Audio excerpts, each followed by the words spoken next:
Hey everyone, and welcome back to the channel. Today, we're tackling a silent budget killer. A sneaky financial vampire that's probably draining your bank account right now without you even realizing it. I'm talking about subscription creep. So what exactly is it? Think about that free trial you signed up for last year, or that streaming service you subscribed to for just one show, or that fitness app you were sure you'd use every single day. Each one seems like just a few dollars. Right? 5 here, 10 there. It's no big deal, but that's the trap. Subscription creep is the slow, almost invisible accumulation of these small monthly charges until they become a massive, unexpected expense. It's the digital equivalent of death by 1,000 cuts for your wallet. Let's do a quick mental check. How many subscriptions do you think you have right now? Take a guess. Most people wildly underestimate this number. A recent study found that the average person thinks they have about 3 or 4 subscriptions, but in reality, the number is closer to 17. That's a huge gap. We sign up for things, forget about them, and the companies just keep quietly billing us month after month. It's a brilliant business model for them, but a disaster for our finances. The problem is psychological. These small amounts fly under our radar. We do unfeel the pain of a single $80 charge the way we feel a big $100 purchase. But add up all those small charges over a year, and the number is staggering. 17 subscriptions, averaging, let's say, $10 a month. That's $170 every single month. Over a year, that's more than $2,000. Imagine what you could do with an extra $2,000. That's a vacation, a serious chunk of a debt payment, or a great start on an investment. And it's not just streaming services. We're talking about software, news sites, gaming memberships, meal kit delivery, beauty boxers, premium app features, cloud storage. The list is endless. These services are designed to be sticky. They make it incredibly easy to sign up, and often a little bit tricky to cancel. They hope you'll just set it and forget it. So, how do we fight back? How do we break free from this subscription trap and take back control of our money? That's what we're going to do today. I'm going to walk you through a simple 4-step process to audit your subscriptions, slash the unnecessary ones, and build a system to prevent creep from happening again. Step 1 is the great audit. This is the most crucial step. So grab a coffee, sit down, and get ready to do some detective work. You need to hunt down every single recurring payment. Don't just rely on your memory. Go through your bank statements and credit card bills for the last 3 to 6 months. Look for any names you do want to recognize, or any charges that are happening on a regular monthly or even annual basis. Make a list. You can use a simple spreadsheet, a notes app, or even a good old-fashioned piece of paper. For each subscription, write down the name of the service, how much it costs, and the billing date. Be thorough. This is your financial crime scene investigation. You might be surprised, even shocked, at what you find. That free trial that converted to a paid subscription 6 months ago, the duplicate service where you're paying for both Spotify and Apple Music, the gym membership for a place you haven't been to since January. Write it all down without judgment. The goal here is just to get a clear picture of where your money is going. There are also apps that can help with this, like Truebill or Rocket Money, which can automatically scan your accounts and identify recurring charges for you. Okay, once you have your master list, it's time for step 2. The ruthless categorization. This is where you get honest with yourself. Go down your list, and for each subscription, ask yourself one simple question. Do I truly need this, and do I actively use it? I want you to sort each item into one of 3 categories: keep, cut, or reduce.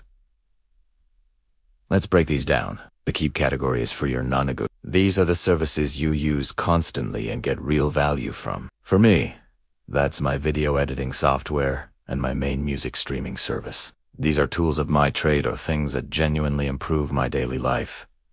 This category should be small. Next is the big one.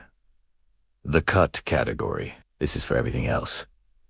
The streaming service you only watch one show on. The news subscription you never read. The language app you downloaded with New Year's resolutions, but haven't opened since. If you have to think hard about the last time you used it, it goes in the cut pile. Be ruthless. Remember that $2,000? Every subscription you cut gets you closer to that goal. Don't fall for the what if I need it later trap. If you really miss it, you can always subscribe again, but chances are you won't even notice it's gone. Finally, we have the reduce category. This is for services you want to keep but think you might be overpaying for. This is where you can get creative. For example, do you need the premium 4K streaming plan if you only watch on your phone? Maybe a basic, ad-supported plan is good enough. Many services offer different tiers.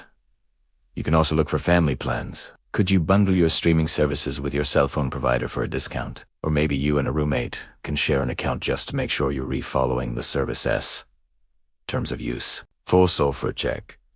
If there's a free alternative that does 90% of what you need, a little research here can save you a surprising amount of money without giving up the service entirely. Now for the fun part. Step 3. The execution. It's time to take action. For everything in your cut list, go and cancel it. Right now. Don't wait. Don't put it off until tomorrow. The longer you wait, the more likely you are to forget or lose your nerve. Go to the websites, open T-apps, and find that cancel subscription button. Some companies make this intentionally difficult. You might have to navigate through several pages or even make a phone call. Persist. Don't let them win. Remember your goal. For everything in your reduce list, log in and downgrade your plan or call customer service to negotiate a better rate. You'd be surprised how often a simple phone call asking for a better deal actually works. Especially if you mention you're considering canceling. Alright, you've done the hard work. You've audited, you've categorized, and you've canceled. You should be feeling pretty good right now. You've just given yourself an instant pay raise. But we're not done.